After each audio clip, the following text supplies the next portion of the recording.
Bita Mustafi, you're with the Green Movement. Yes. Why are we out here protesting Ahmadinejad's appearance here at the United Nations today? Actually our mission is twofold. One is to draw attention to and to protest the massive human rights violations that him and his administration have committed against the Iranian people, the kids in the streets, the green movements. For the last year now, we're approaching the anniversary. We've seen massive arbitrary detentions. On the 1st of March, we saw the detention of Jafar Panahi, a prominent filmmaker, and a failure to even bring up charges, to say why they've detained him, to show any evidence, to bring him before a judge, no due process whatsoever. So we're here to condemn the massive human rights violations.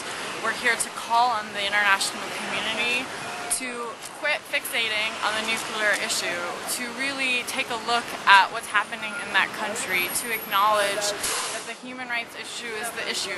It is the thing to discuss, it's the thing to talk about.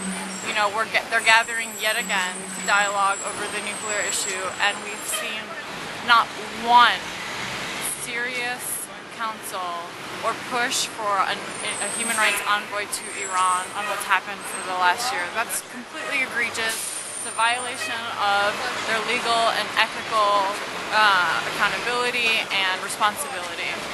Are you concerned that he has this forum to speak to the world again, bully pulpit, or do you think it's a good thing?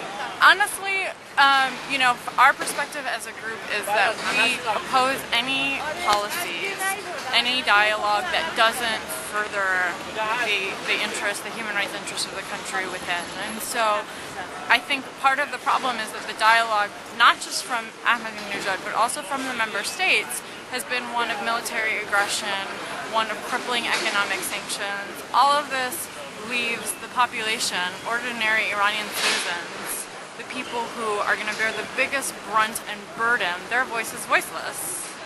And so, if him coming here is going to say something that causes the international community to respond the same exact way they have, with threats of military aggression, with threats of economic sanctions, then yeah, that's problematic, but so is the response.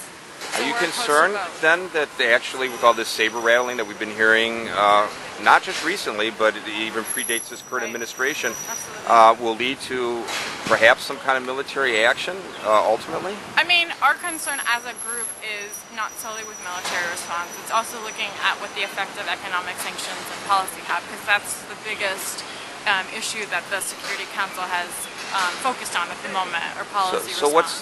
How do you get this regime to come into line, both with regard to the instant issue of nuclear proliferation, and secondly, and more broadly, the issue of human rights violations? What is there in the arsenal of the world community to get them to change? It's a totally valid point and concern, and I think that our tools are at present minimal, and if nothing else, used fairly on a small scale, if you will. So, one tool that's utilized often by human rights defenders is the calling for the investigation of the human rights abuses by bodies that have been created to do that. So a big push by human rights advocates from the start of this has been for special envoys to be designated to go to Iran and to do the investigations of what's happening, perhaps establishing a case for some of the crimes that have been committed, bringing a broader lens and a more clear understanding to actually how deep the human rights violations are.